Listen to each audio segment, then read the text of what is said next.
welcome back to the Citizen channel. We're all staying safe and well. Another edition of I Didn't Know That. Well, we have a look at the hard copy of a game and have a look at any interesting facts or quirky facts. So I've got a reasonably entertaining image of the day today. I quite liked it anyway. That's my childish sense of humour, but hope you like it as well. We're going to have a look at this. We're going to have a look at the City Chelsea programme, match day programme. Of course, the game didn't go quite as we wanted, but it could have been worse. So that was on the 17th of February 2024. So join me as we have a quick look through. Please, if you are new to the channel, push that subscribe button, push the bell notifications, everything. City past and as forever as well. As long as forever is as long as I can keep going on this channel anyway. So hope you enjoy. Leave us your comments, leave us your views, anything to do with City. It doesn't have to be the programme or the image I'm going to show you in a bit. I don't know why I'm building it up. It's just my childish sense of humour, that's all. Anyway, please, all your comments are very, very welcome. I will respond or give you a like, and if you can give me a little like for this vlog, then it'd be much appreciated. Right, the cover, yes, interesting cover. Of course, I like it when they have a nod to the opposition on the cover. I think that one with Vinny Company on last time, the Burnley game. I did like that, of course. This is all right. Of course, it's trying to sort of look into the future itself, isn't it? With, of course, old Phil Foden taking people on and leaving them sort of on the floor there. It sort of showed him in an old kit in sort of part of what might have happened in the past. I think that's better actually than just trying to make things up. But that's just me. It's just a programme cover, Bernard. Don't get too involved. Did you know? Here we go. Things about City. Well, Edison features a lot in this one. And he said it's like chess. We have to protect our king, the game of football. Of course, he's been talking about KDB now that he's returned from injury. Some of his stats in the Premier League, he's made 239 appearances, now 240, of course. Clean sheets, still 108, unfortunately. Assists, 3 assists. Yeah, I always think he's done more than that, don't you? Penalties saved is 3. Yeah, you have to work on that, mate. Passes per match, 27.39, which no surprise. 1,018 accurate long balls he's played. Nunes features his stats in the Premier League, of course, also include Wolverhampton Wanderers, won't they? Appearances 46, just the 1 goal and 3 assists. I don't know. I mean, I like Nunes and I do sort of bang the drum for him a little bit, but 46 appearances, 1 goal, 3 assists. Pep sees something in him, but was he a bit of a panic buy? I don't know. I'm saying I like the cut of his jib, but those stats don't fill you with too much confidence. Shot accuracy is 34%. That's okay, but that just means he could do a P-roller on target. That increase the percentage.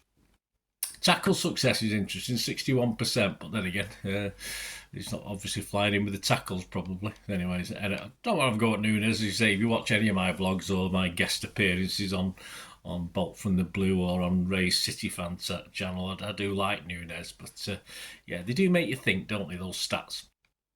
Michael Brown picked City's 3-3 draw with Kevin Keegan's Newcastle United. I remember that one in 1996 as his main game, which obviously looks back at a main road game. We'll have a little bit of a look at that before we go.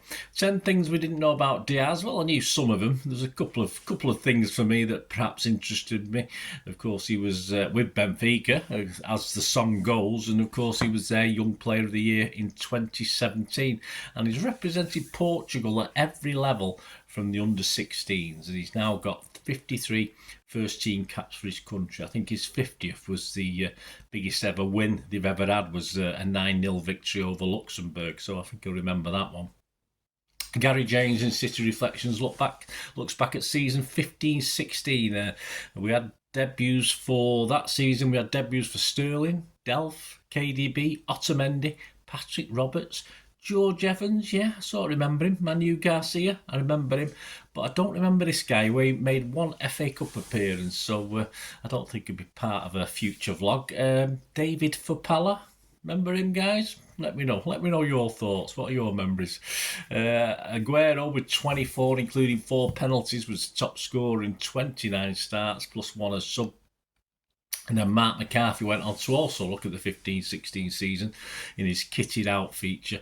This was the sixth season with Nike, or Nike, whichever way you want to pronounce it. The away kit was mainly navy with chlorine blue detailing. There you go, chlorine blue. I like that.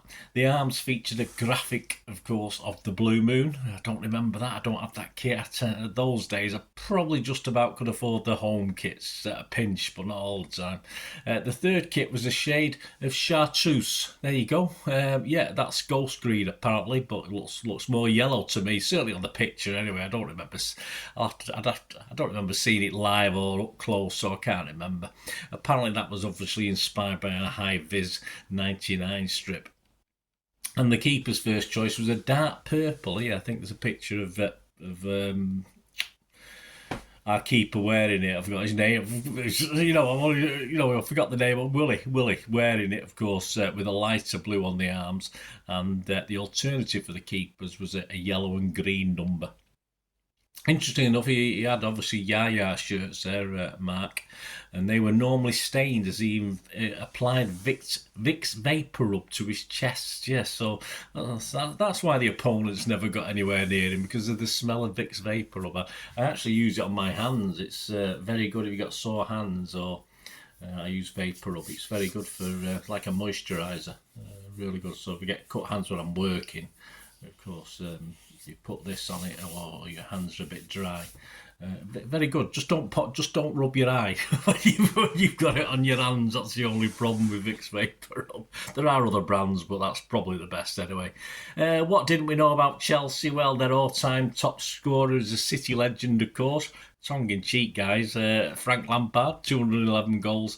And their top appearance guy was Ron Harris, or better known, his street name in those days was Ron Chopper Harris. Yes, we had to give these thugs like Norman Hunter bites your legs and all this. We had to give them little names. And he's made 795 appearances for Chelsea. There's a little piece on Dirty Casido. He's only 22. I mean, he's got a lot of years of fouling ahead of him, hasn't he? He's made 66 Premier League appearances. He scored 2 goals, 3 assists, which is probably almost as good as Nunes, if not better. 160 tackles with a 54% success rate. We've got no foul statistics, though, so I wouldn't have minded seeing them, how many fouls he's committed. He's got 18 yellows, but no reds. He's been very, very lucky based on what I saw in the game against Chelsea. That's for sure. No red cards for him. He should have had one against us, definitely. Quiz question. I'll give you the answer before we go. Four players. So there's 4 possible answers to this. So don't write 20 down and say, oh, got it. Just think of 4 players with City connections, either before they went to Chelsea or after Chelsea come to us.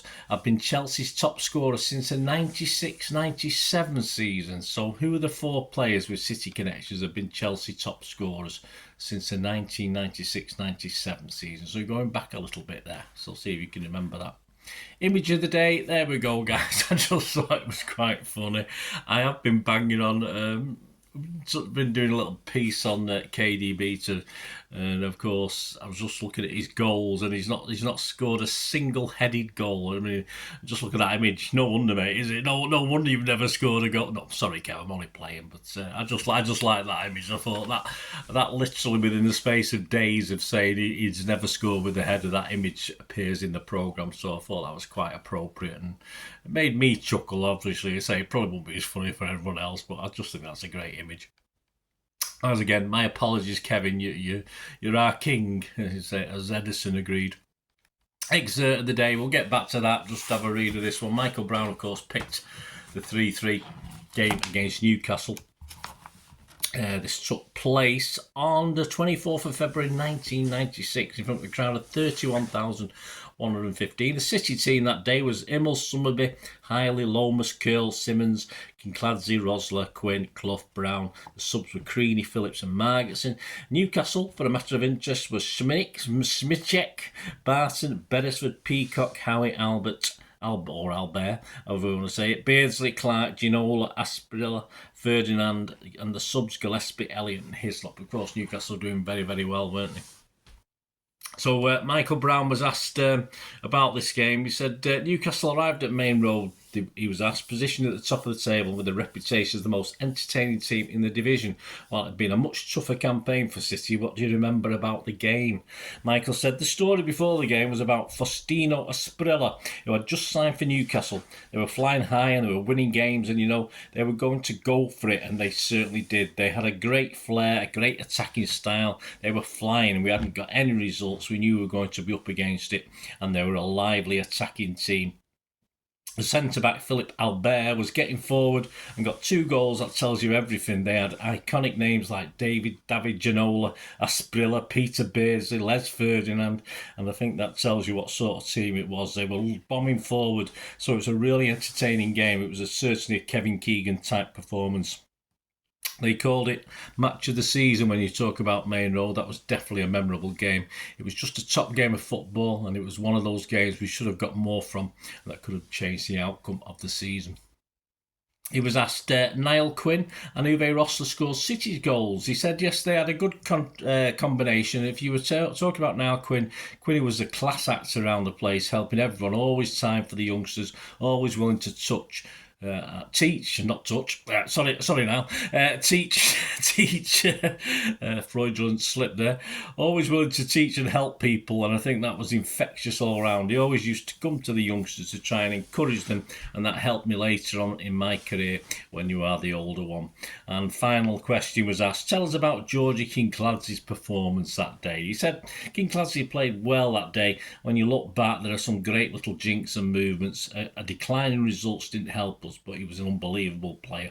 It was top class playing with him. He was a real top clever player who understood everything. Well, there you go. My thanks to Michael Brown there, who obviously does a bit of punditry these days, doesn't he? So there you go. Back before we go, guys, hope you enjoyed that. Before we go back to the quiz, did you come up with 4 names? Have you had a chance to have a think? Right, if you've not, you can pause this, just have a think now. So it was 4 players with City connections. Either they came to City after Chelsea or they went to Chelsea after City, that have been Chelsea's top scorers since 96-97 season. So who are the 4 names? Well, we'll start with the one I probably like the least, and most City fans probably don't, even before he came and managed us. Of course, Marc Hughes. Didn't play for us, but he managed us. City links, I said, not City necessarily City players. 4 City players, even though they were all players at some stage with City connections. That was the clue.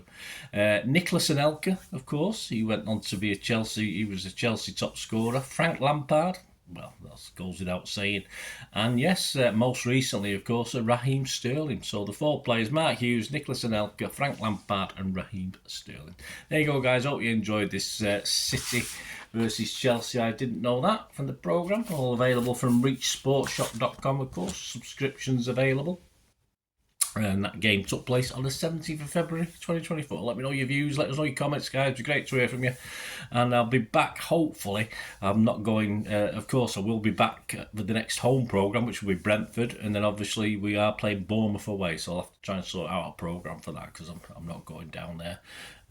Just another game I won't be able to get to, because I just don't have the points unless some fairy godmother turns up in the meantime. But it's a bit late to make any plans now to get all the way down there, of course. But I've never been to Bournemouth. Let me know what it's like. Anyway, thanks for watching, guys. Until we meet again. That's one thing, don't I? Please stay safe, Blues. Come on, City. Bye for now.